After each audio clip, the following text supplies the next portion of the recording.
wanted to show you briefly one of the junk journals that I just finished. This is not from a kit. This is an altered book, altered into a junk journal.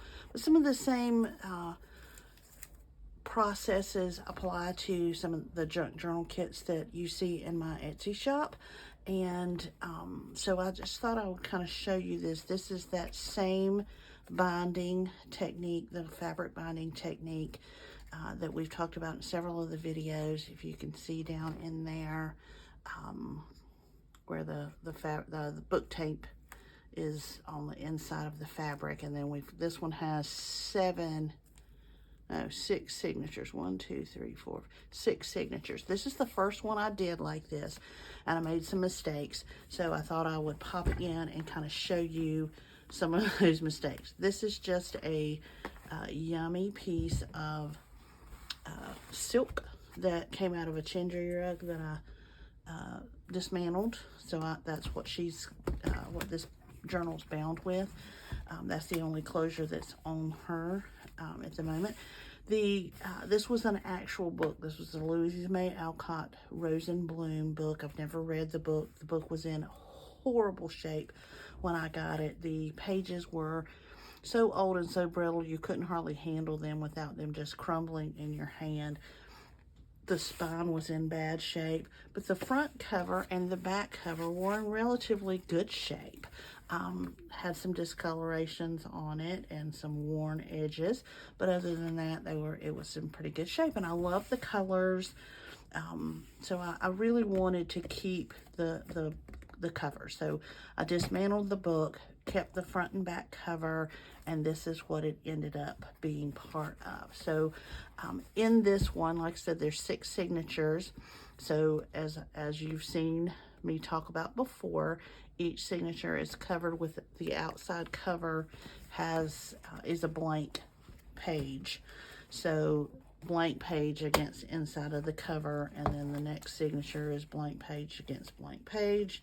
This is so big you can't tell what's in here, but there's lots of page trim, lots of little tuck spots, papers. It was kind of just folded over as a tab, all kinds of different kinds of paper in here. This is truly one of those junk journals that I just used junk.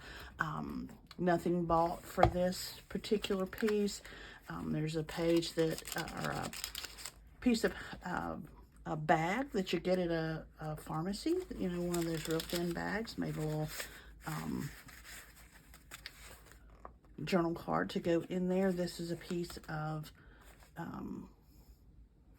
I was trying out some technique, or maybe playing around with watercolor pencils, I don't know, just kind of threw that in there.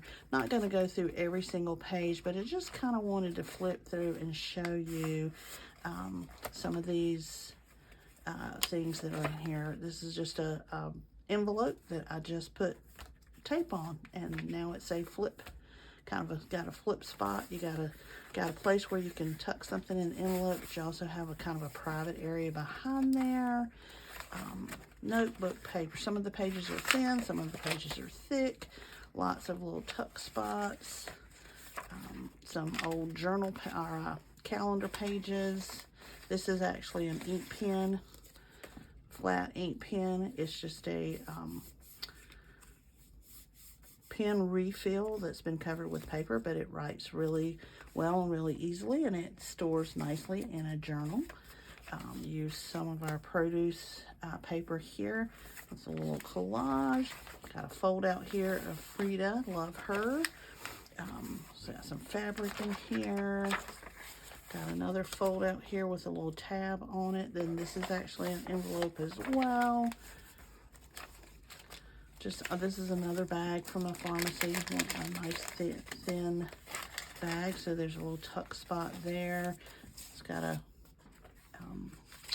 bookmark in it. So just really wanted to kind of show you this, my beautiful sister, to inspire you. This is a book page tuck spot, just a piece of a page torn out of a book, folded in half, collaged on the front, glued to the page. That simple. There's a little bookmark from Diane. This is a little hidden paper clip. It's got a little note card. It's got this silly little note card in it, but this is the hidden paper clip. This just hidden in a pair of, or in a piece of paper. So it's just kind of tucked in there. Another little fold out, folds out that way. Another little piece of, this is a piece of envelope, junk mail. Just shove some faux, these are faux Polaroids. It's just a picture I liked out of a magazine, cut out and glued onto a card to make it look like a little Polaroid. You can write on the back of them, just all kinds of opportunities. This is a little envelope in a paper bag. Another little journal piece. So really I just wanted for you to see that it doesn't have to be, these is just some extra pages that I had out of some notebooks. This is one I pulled out, I tore out of a composition book. This was on the edge of a greeting card. So all of this stuff was just, this was a piece of scrapbook paper that I had designed a long time ago. It's not a very pretty design, I get that, but I meant to print it on cardstock and I printed it on regular paper, so it was just kind of stuck in my pile of scraps and never really did anything with. So I stuck it in here. There's some lace glued to a page that was kind of acting like a little belly band.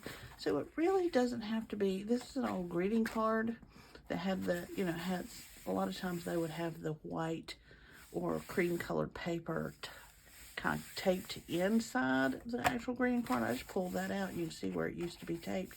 And now there's a blank page. So I just put that in here with some tape, and it's another little page fold out in here.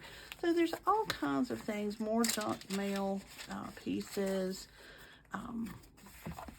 just all kinds of scraps in this book. And if you'll notice, this binding, that's out of a old pattern. I mean, the way that this book is bound, other than the fact that I have it stuffed with so much stuff, it lays relatively flat, even though it's gator mouthed and about to bust at the seams. So I just kind of wanted to pop in and show you that it doesn't take buying something to do a journal, to create something fabulous that you love.